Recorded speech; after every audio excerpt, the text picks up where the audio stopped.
Vamos a entrevistar en Radio Zica al doctor Fernando García López, que es doctor en medicina por la Universidad Autónoma de Madrid, es presidente del Comité de Ética de Investigación del Instituto Carlos III, ha cursado el Master in Health Science Epidemiology en la Johns Hopkins University, es profesor del Máster en Bioética y Derecho, Problemas de Salud y Biotecnología de la Universidad de Barcelona y coportavoz de Actuar COVID.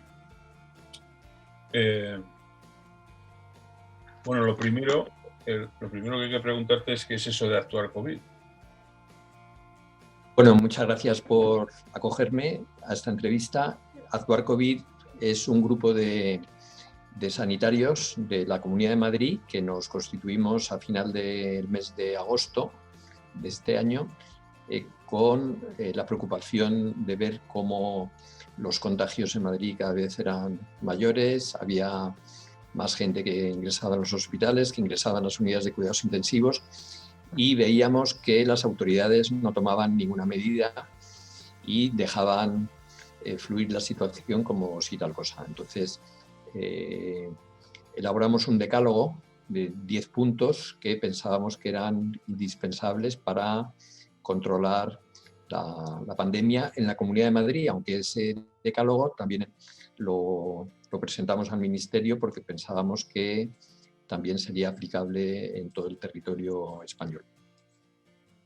Y este grupo, pues además de hacer el decálogo, lo que hicimos fue contar con el apoyo de 16 entidades sanitarias de Madrid en defensa de la sanidad pública, de atención primaria y de salud pública, y se constituyó en un observatorio para ver cuál era el cumplimiento de ese decálogo.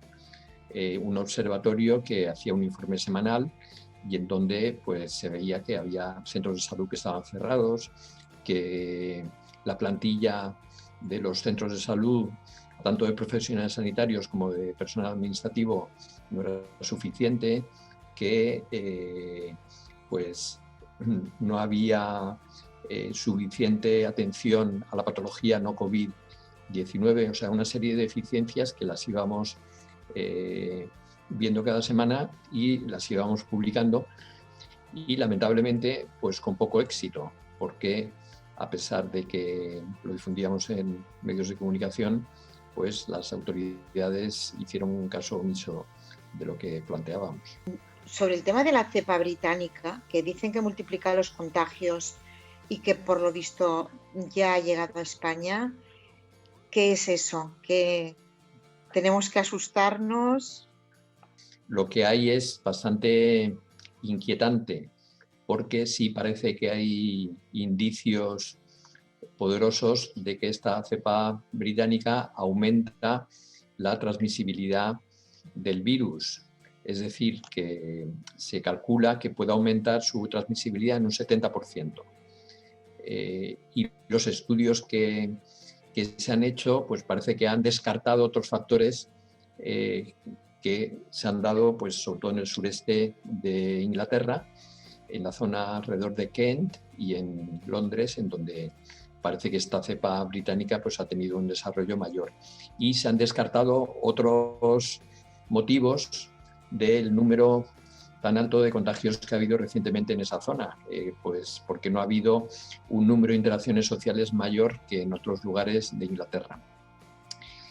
Y si se me permite decir una cuestión técnica, pues hay un concepto que se llama el número básico de reproducción, que es R sub T, el número efectivo de reproducción, que es el número de casos que un contagiado contagia.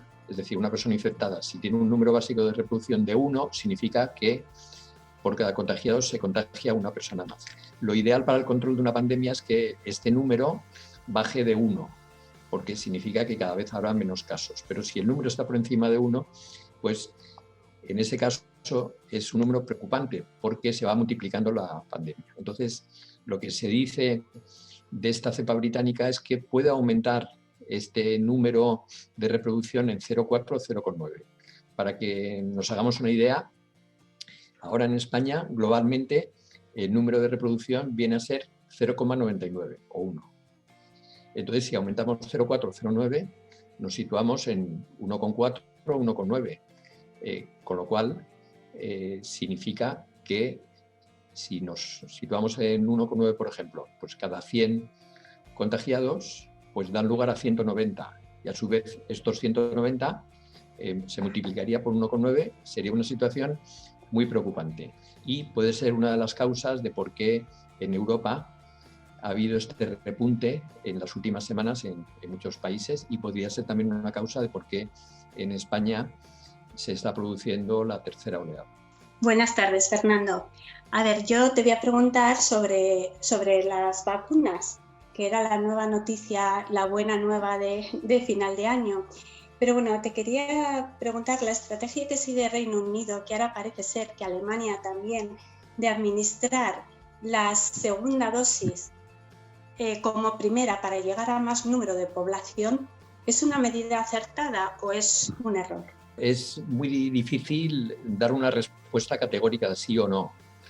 Primero, el ensayo clínico de la vacuna de Pfizer y BioNTech es un ensayo en donde la segunda dosis se ha administrado 3 semanas después. Entonces, idealmente nos tenemos que atener a esa posología porque es lo que se ha estudiado. Se ha estudiado que eso reduce mucho los síntomas de las personas vacunadas, que tiene una eficacia del 95%, como se ha dicho, y si nos salimos de esa posología, pues nos estamos metiendo en un terreno peligroso, porque tendríamos que hacer conjeturas. Dicho esto, el razonamiento que han podido hacer en el Reino Unido es decir, bueno, pues tenemos ahora una avalancha tal de casos que nos podemos arriesgar y podemos hacer que la segunda dosis, en lugar de administrarla 3 semanas después, la administramos 12 semanas después, que es lo que ellos proponen. De esta forma, la gente ya cuenta con una vacuna que algo les aporta de beneficio. No sería a lo mejor el 95%, sería menos, pero podríamos llegar a más gente más rápidamente. Y luego, 12 semanas después, empezaríamos a dar la segunda dosis. En una situación de premura y de avalancha de casos como la que viven en el Reino Unido ahora, eso puede estar justificado, ¿eh? No digo que esté bien o que esté mal. Por ejemplo, ayer mismo el Ministerio de Sanidad decidió no hacer lo mismo que va a hacer el Reino Unido, aunque 2 comunidades autónomas habían hecho esa propuesta y han decidido mantener el mismo calendario de dejar 21 días entre la primera y la segunda dosis, ¿no? Eso no significa que no cambien de idea dentro de unas semanas si se ve que estamos en una situación semejante a la del Reino Unido. Pero la respuesta más cauta sería atenerse a la posología del ensayo clínico, que es lo que sabemos que funciona. Pero por razones pragmáticas entiendo que se tomen otras decisiones que no serían un disparate y podrían ser un acierto para intentar rentabilizar más la vacuna. Está habiendo más contagios, se está disparando y he visto en las noticias al mediodía que sobre todo en Cataluña se ha disparado completamente, pero vamos, de una forma están asustados, ¿no? La tercera ola no es una tercera ola, sino que está a caballo entre una ola y un tsunami, ¿no? Y entonces, ¿esto puede colapsar realmente todo el sistema sanitario? Que es local, el sistema sanitario es local y no en todos los sitios, luego ya comentaremos, no en todos los sitios hay un Zendal, ¿no? Pero el sistema sanitario que está muy deslocalizado, digamos, los centros de salud, etcétera, eso se puede colapsar. Podemos volver a vivir una situación como la que vivimos en Madrid y en Barcelona en marzo, ¿no? Yo recuerdo la situación de Madrid, donde los hospitales se dedicaban a COVID-19 y se paró toda la cirugía que no fuera indispensable, y los cirujanos y los traumatólogos tenían que ocuparse de pacientes COVID-19 y se llegó a suspender hasta la cirugía oncológica, con el trastorno que eso supone, porque si una persona tiene que operarle porque tiene un cáncer y no le operan, eso puede repercutir en su supervivencia. ¿no?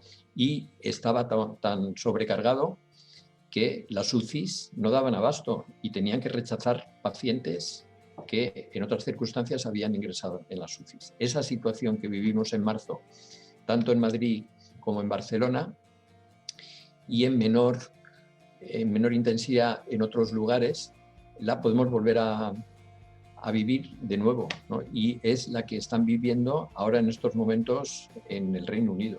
Por eso han tomado esas medidas tan estrictas en el Reino Unido, que son semejantes al confinamiento que hubo durante el mes de marzo, ¿no?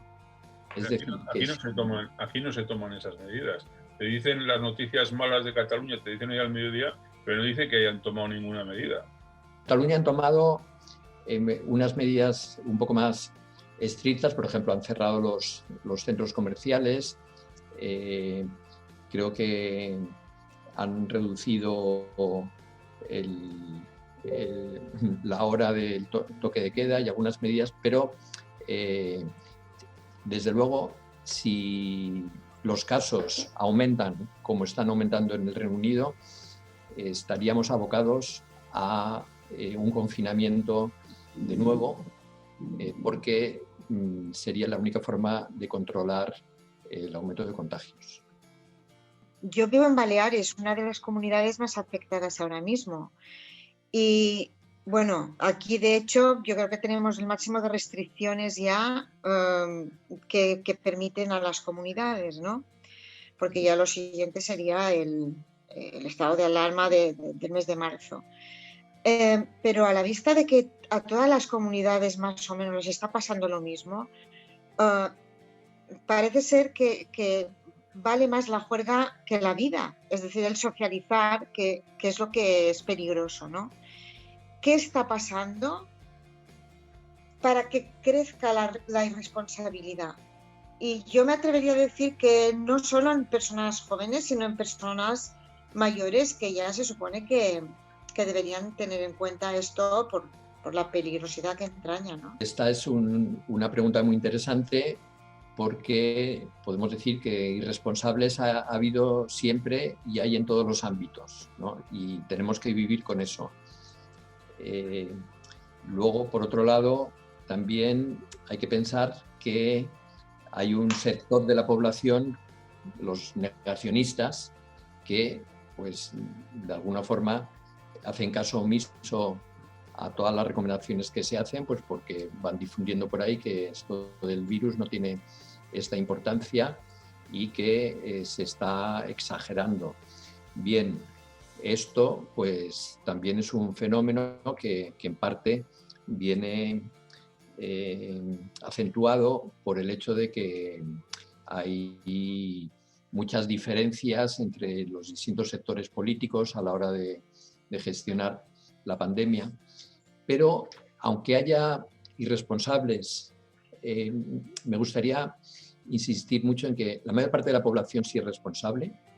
Es decir, que si vemos una fiesta, una rave en Barcelona de más de 100 personas, muchas de ellas que provienen de otros países, pues llama mucho la atención, pero precisamente por eso es noticia, porque es un fenómeno raro, ¿no? Yo creo que la mayor parte de la gente es responsable, pero me interesa mucho resaltar que para controlar bien la COVID-19 necesitamos tanto la responsabilidad individual, o sea, los deberes que tenemos que hacer cada uno de mantener la distancia de seguridad, ponernos la mascarilla si no podemos mantener esa distancia, cuando nos reunimos en interiores, pues ventilar bien, tener las ventanas abiertas, lavarnos las manos con frecuencia. Todas estas cuestiones son indispensables, pero también eso no puede ocultar la responsabilidad que tienen las autoridades en muchos aspectos, ¿no? Y, por ejemplo, un aspecto es las recomendaciones que nos dan. Si desde el principio de diciembre o ya en noviembre se hablaba de que había que salvar la Navidad, pues se estaba transmitiendo el mensaje de que nos podíamos relajar en Navidad y que podíamos reunirnos con familiares o con amigos como si no pasara nada, ¿no? Pues ese tipo de mensajes pues también son muy importantes para modelar los comportamientos individuales. Y luego también la responsabilidad que tienen las autoridades para el control de la pandemia, ¿no? Pues, por ejemplo, en la Comunidad de Madrid, los gobernantes quieren transmitir el relato de que todos los contagios se deben a la irresponsabilidad individual, ¿no?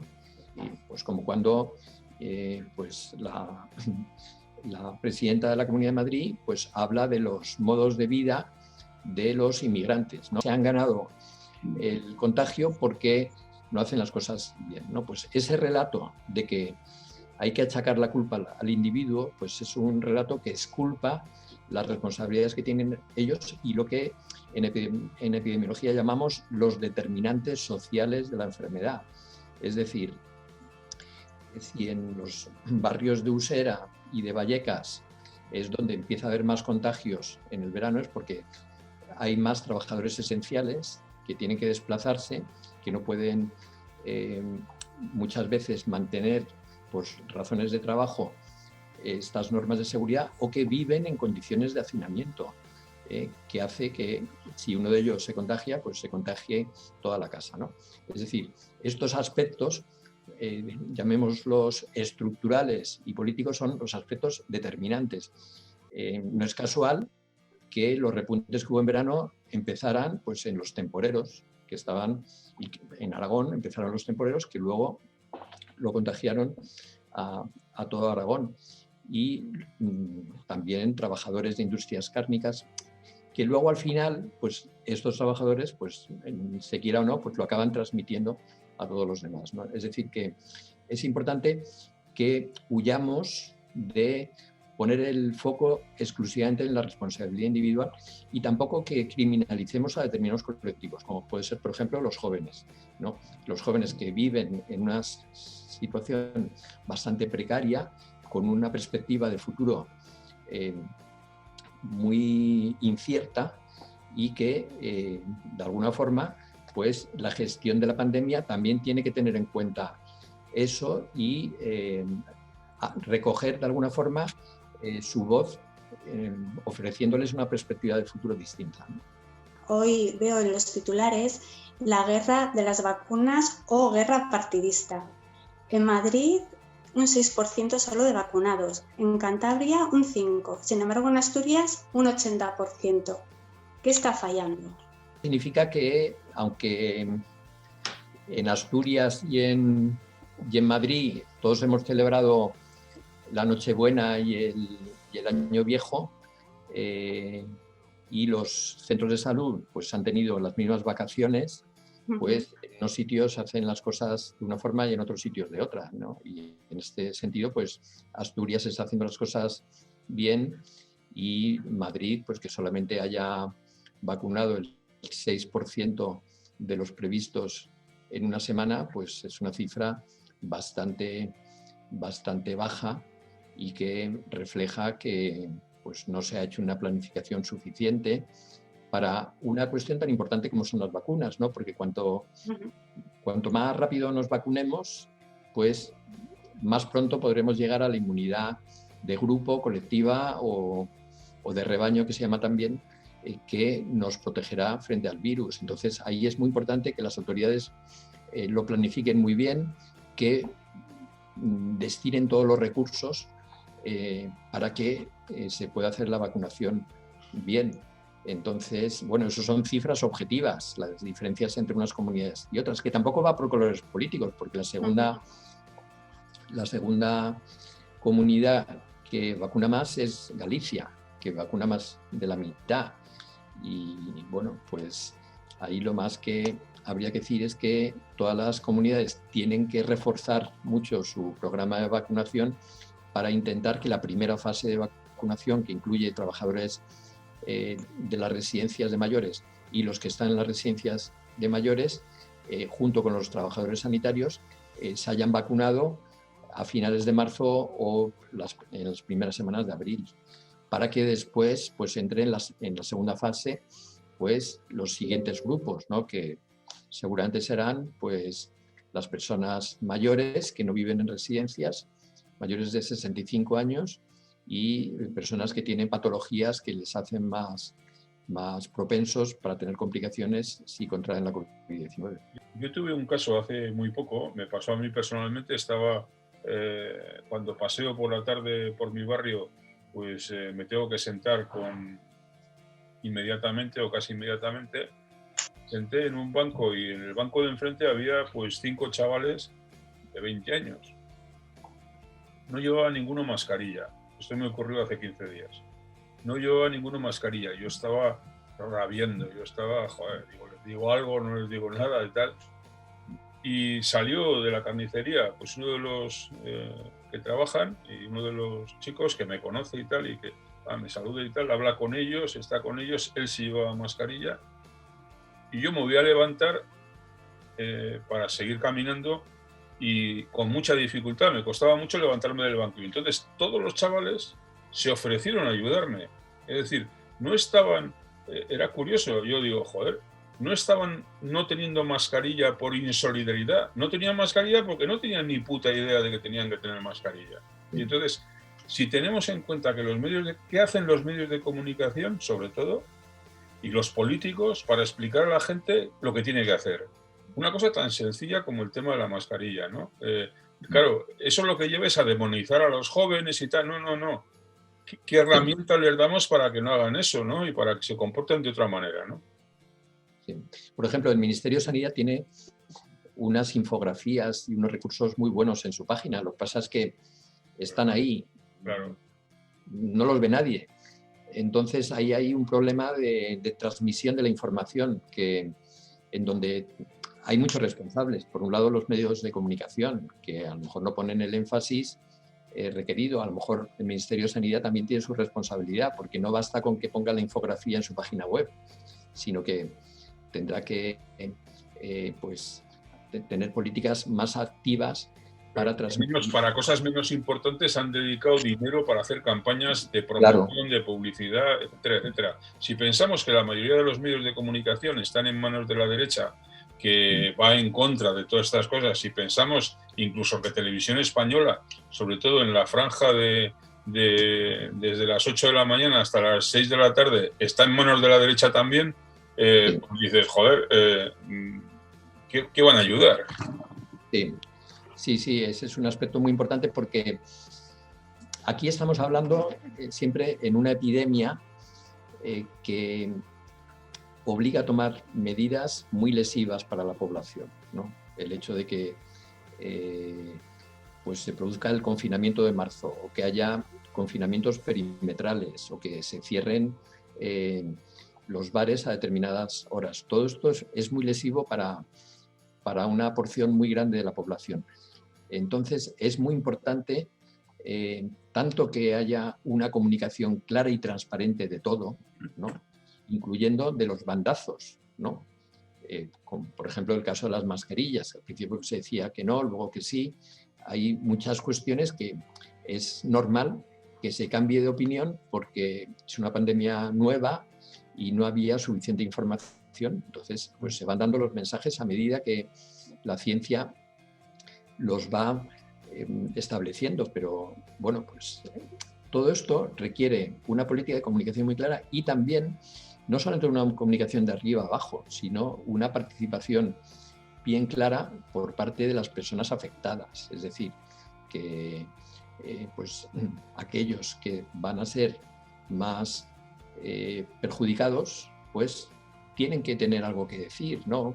Pues aunque solamente sea para que en las compensaciones a que tienen derecho, pues puedan decir lo que tienen que decir, ¿no? Y bueno, pues eso lo podemos hacer extensivo también pues a los jóvenes y a todas las personas que de alguna forma están implicadas, ¿no? También es muy importante que los mensajes lleguen claramente, ¿no? Por ejemplo, mucha gente no sabe que cuando se pone una mascarilla lo que está haciendo es protegiendo a los demás, no se protege a sí mismo. Y eso, pues normalmente las mascarillas quirúrgicas, que son las más usadas, ¿no? A lo mejor las FFP2, pues también se protegen a uno mismo, que son las que llevan los trabajadores sanitarios, pero la mayor parte de la población tiene que llevar las mascarillas quirúrgicas, que sobre todo impiden que pues lo que nosotros echamos, las gotas que echamos, o las gotículas, cuando hablamos o cuando gritamos, pues alcancen a otras personas, ¿no? Pues ese motivo, que es para proteger a los demás, pues estoy seguro de que mucha gente no lo sabe, y es una cuestión elemental, ¿no? Y que refleja que ha habido un fracaso en la comunicación. Yo recuerdo que en una ocasión escuché que los virus iban mutando, pero que al mismo tiempo lo que hacían también era debilitarse.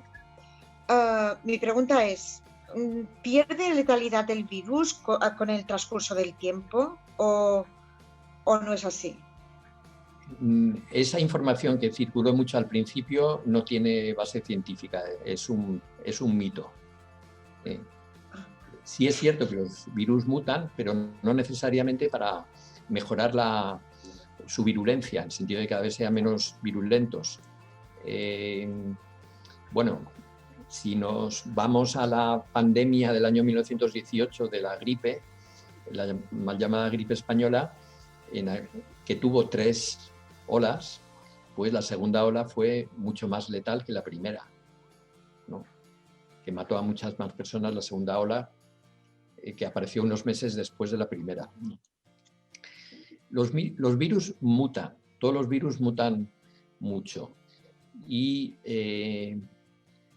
este virus no muta tanto como el de la gripe o como otros virus, pero esta mutación que ha habido reciente de la cepa británica o la variante británica, pues ha sorprendido a los científicos porque representa un cambio de hasta 17 mutaciones distintas en el virus con respecto al virus anterior. Se pensaba que había 1 o 2 mutaciones al mes y de repente se han encontrado con esta cepa que tiene 17 mutaciones distintas. Esta cepa nueva parece que, como comentábamos antes, confiere al virus mayor transmisibilidad, más capacidad de contagiar. Y un virus que muta para ser más transmisible, sí es posible que este virus pues desplace a los virus anteriores y se convierta en predominante, porque al mutar más, al contagiar más, pues al final es el que se esparce y se disemina, ¿no? Y sin embargo los que contagian menos pues quedarán reducidos a ser una minoría, ¿no? O sea, sí es bastante previsible que las mutaciones vayan en el sentido de que sean virus que sean más transmisibles, como ha sucedido con de la cepa británica. Un virus mutara y se convirtiera en un virus muy letal, ese virus probablemente tendría poco futuro, porque si mata rápidamente a su huésped, ese huésped no entra en contacto con más personas y entonces el virus no se diseminaría, no se esparciría por otros lugares, ¿no? O sea que por presión evolutiva ese virus no tendría mucho desarrollo, ¿no? Pero los factores importantes para la mutación tienen que ver con la transmisibilidad o no transmisibilidad y menos con la virulencia o no virulencia, a no ser que un virus mutara para ser muy virulento, que matara en pocos días. En ese caso ese virus tendería a no tener mucho futuro. ¿Para cuándo el próximo confinamiento? ¿Cuándo crees? Eso es muy difícil de predecir, pero si nos enfrentamos a una situación parecida a la que tiene ahora el Reino Unido, pues vistas todas las interacciones sociales que ha habido en Navidades y que sigue habiendo hasta mañana Reyes, pues es de prever que esto vaya aumentando. La mayor parte de las comunidades están entrando ya en el nivel de alto riesgo que estableció el Consejo Interterritorial hace un par de meses, ¿no? Con lo cual, pues si entramos en esta dinámica y más con la cepa británica, pues lo aconsejable sería cuanto antes se tomaran medidas restrictivas y de confinamiento, mejor. Yo entiendo que son medidas lesivas, entonces ahí es donde tiene que entrar el Estado para compensar, ¿no? Y ha habido mucho dinero que se tiene que emplear para eso, ¿no? Pero si no hay salud, no hay economía. Así como hay virus que, por ejemplo, no se ha encontrado la vacuna, como por ejemplo el VIH, ¿no? Pero que sí se han encontrado tratamientos que prácticamente, bueno, han reducido muchísimo la mortalidad, ¿no? Sí. En el tema del COVID-19, ¿habrá tratamientos o habrá otras formas de frenar, aparte de las vacunas? Por ejemplo, yo que sé, unos test rápidos que podamos efectuar nosotros antes de salir de casa, se me ocurre, ¿no? O tratamientos que realmente cuando uno ya esté infectado, palíen, ¿no? Es que da la impresión de que se está dando mucha importancia a la vacuna, pero poco a otras cosas. No sé, igual es una impresión mía. ¿Tú qué opinas? Una de las características de la COVID-19 es que ha supuesto un revulsivo para la investigación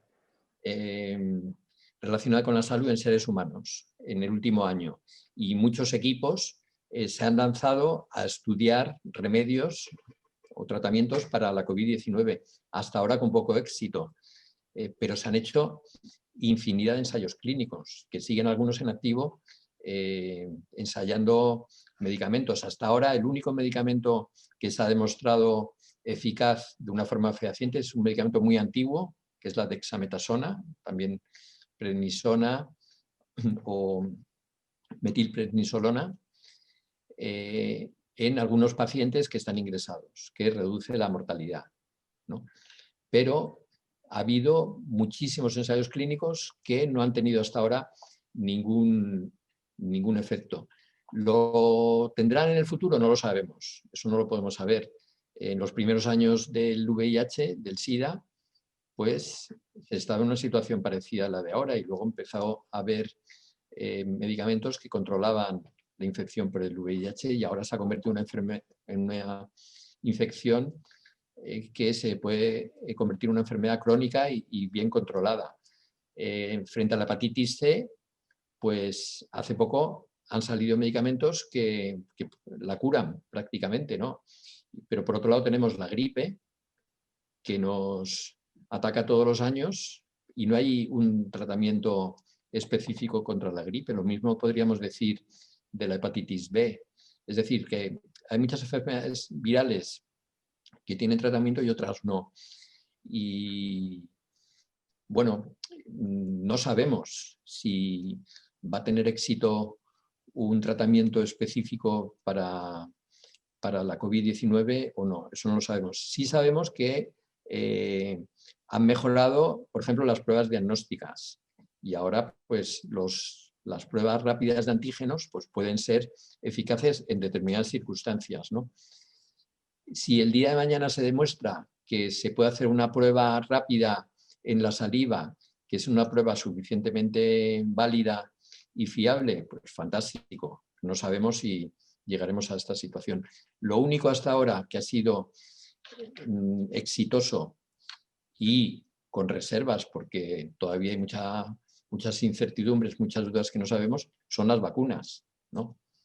Pero 3 vacunas que se han aprobado hasta ahora en el Reino Unido, en Europa solamente una, y hay una docena de vacunas que pueden venir después, ¿no?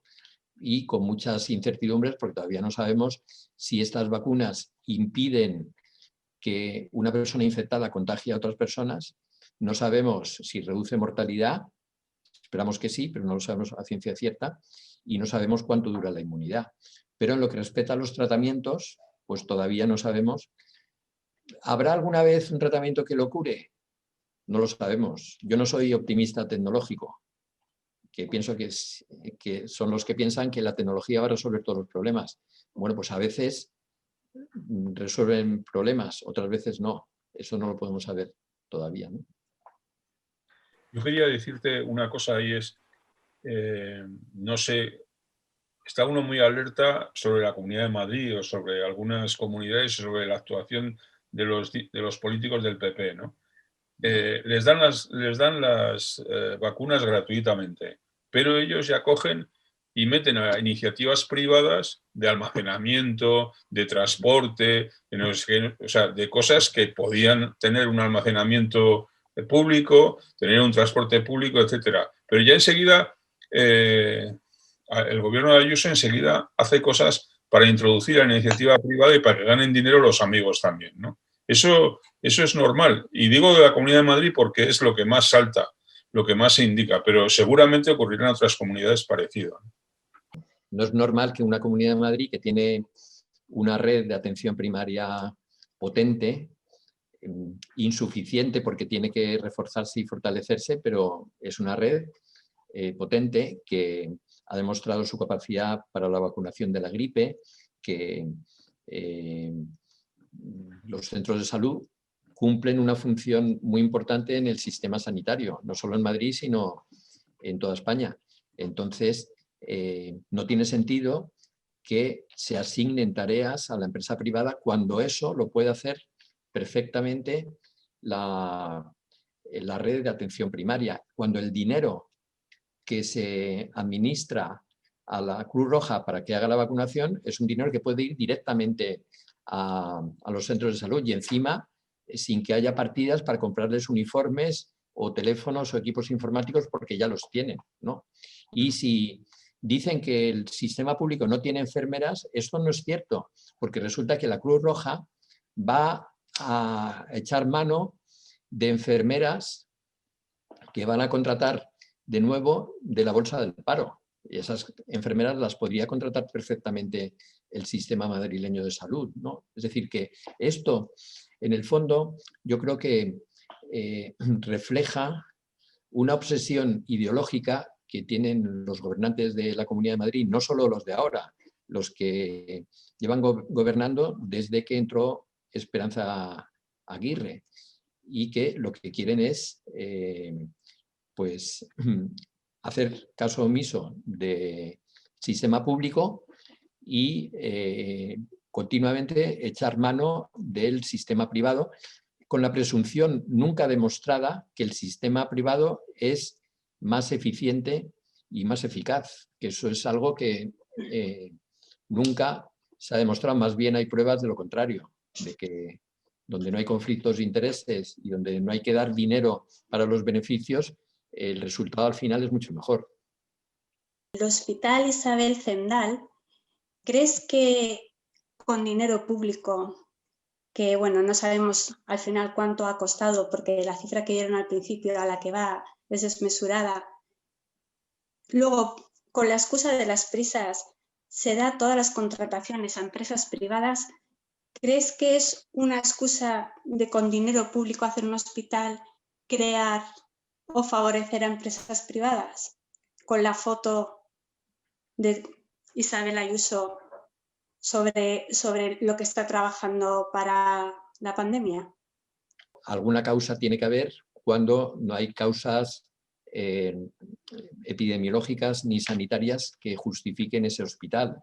Es decir, yo entiendo que puede haber circunstancias en las cuales sea necesario hospitales tipo Arca de Noé para atender una emergencia. Esto puede ser, por ejemplo, hoteles medicalizados, puede ser hospitales de campaña como los que construyó Médicos Sin Fronteras en Alcalá de Henares y en Leganés en la primera parte de la pandemia, que les obligaron a cerrarlos cuando acondicionaron el IFEMA. El propio IFEMA fue una buena idea porque son instalaciones que ya estaban hechas, las acondicionaron rápidamente para un fin y luego las desmantelaron.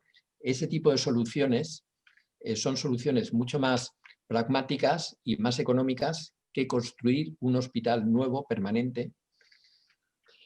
Y esa construcción de ese hospital también refleja cuál es la concepción de la sanidad que tienen las autoridades de Madrid, porque para controlar la pandemia lo que hay que hacer es prevenirla. El coronavirus no se previene con hospitales. Se recurre a los hospitales cuando ha fracasado la prevención y se previene con la detección rápida de casos su aislamiento y la cuarentena de los contactos. Y para eso se necesita una atención primaria reforzada y un número suficiente de rastreadores, que no hay en Madrid, y no hay una atención primaria reforzada. Y con el apoyo social necesario para que aquellas personas que tienen que aislarse y que viven en condiciones de hacinamiento o que pueden perder el trabajo si se aíslan, pues salgan suficientemente compensadas, ¿no? El dinero gastado en Isabel Zendal debería haberse gastado en atención primaria y salud pública.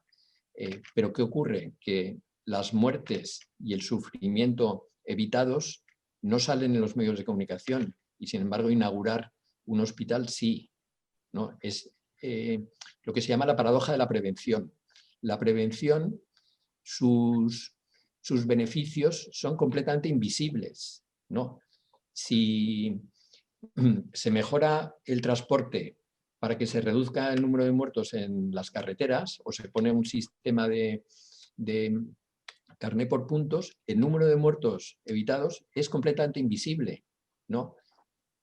Pero esto es mucho más eficaz que sistemas de UCIs especiales que atienden a los accidentados en accidentes de tráfico, ¿no? Para salvarles la vida, ¿no? Pues lo mismo pasa con el Hospital Isabel Zendal.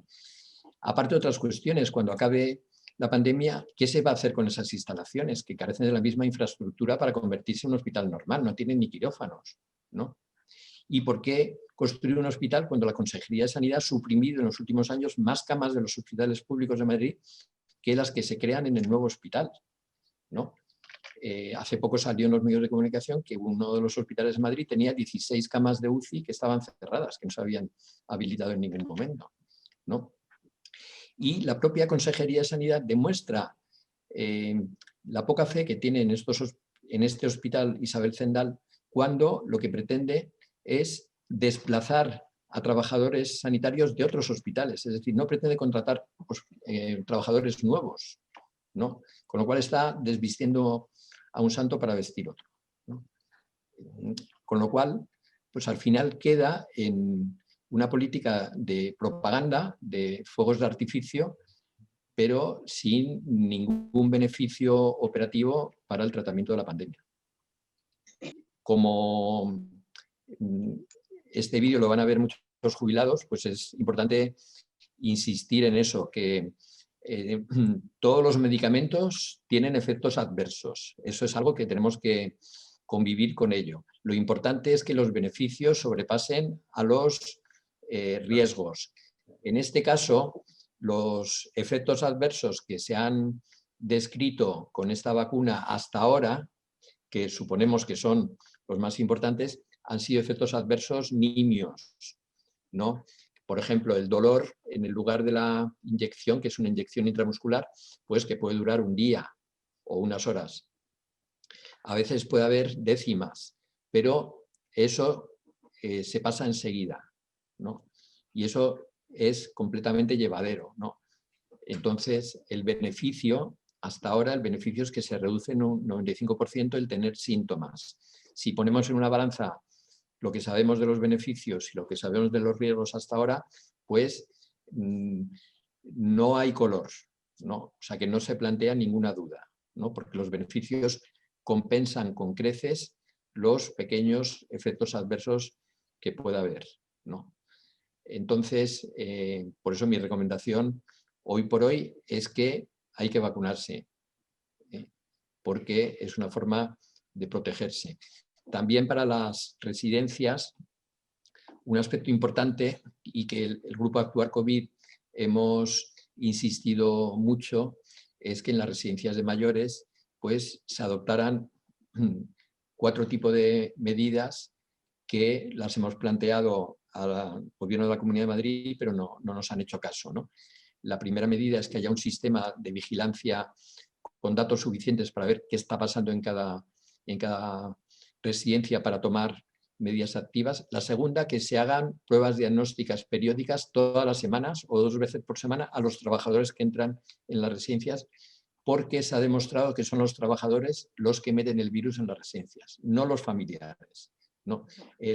Castigar a los residentes sin visitas de los familiares, esto entra dentro de lo que podríamos llamar una crueldad, porque no solamente en España, en otros países se ha demostrado que son los trabajadores que están en condiciones precarias, que muchos de ellos trabajan en 2 sitios y pasan de un sitio a otro. Entonces van desplazando el virus de una residencia a otra. Lo ideal sería que estos trabajadores tuvieran que trabajar solo a tiempo completo en una residencia y recibir una compensación necesaria en su salario para que no se vean obligados a trabajar en 2 sitios. Esto, en algunos sitios de Canadá y de Estados Unidos, han prohibido a los trabajadores de las residencias trabajar en más de un sitio y les han dado compensación económica suficiente.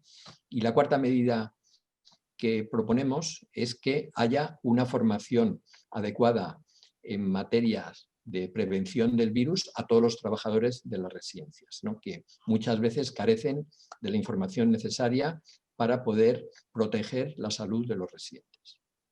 Yo quisiera saber si hay patologías que son más peligrosas a efectos de más que nada de mortalidad o de que el virus ataque de una forma más con más saña, ¿no?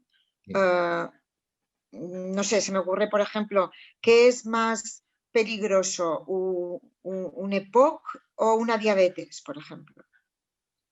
Bueno, las dos cosas son malas. No te puedo decir en qué sentido son, si una es peor que la otra, pero la obesidad es un factor de riesgo para tener un pronóstico malo. La hipertensión arterial también. La enfermedad pulmonar obstructiva crónica también. El tener cáncer y tener una situación de inmunosupresión también. Y el tener una edad pues, de más de 60 años, pues también, sobre todo si se es hombre. Ser hombre es peor que ser mujer. Y los fumadores que contraen la COVID-19 también tienen un pronóstico peor. Esos son los factores más conocidos de mal pronóstico, que por otro lado pues también pues son factores que también están distribuidos de una forma desigual en la sociedad, porque pues la obesidad, por ejemplo, se distribuye por clase social, ¿no? Las clases más altas tienden a tener menos obesidad que las clases más bajas. Lo mismo pasa con el hábito del tabaco, ¿no? O la EPOC que es consecuencia del tabaco en muchas ocasiones, ¿no?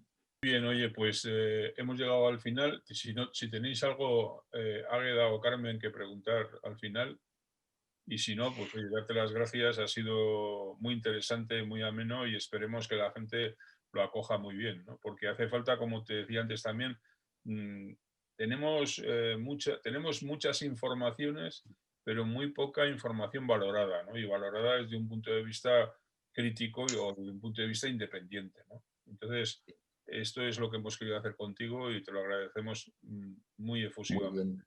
Pues nada, un abrazo un muy placer. fuerte, oye. Vale, igualmente. Ha sido un Gracias, placer. Fernando. Gracias. De acuerdo. Hasta Adiós, luego. Carmen. Gracias, hasta otra. Adiós. Otra. Adiós.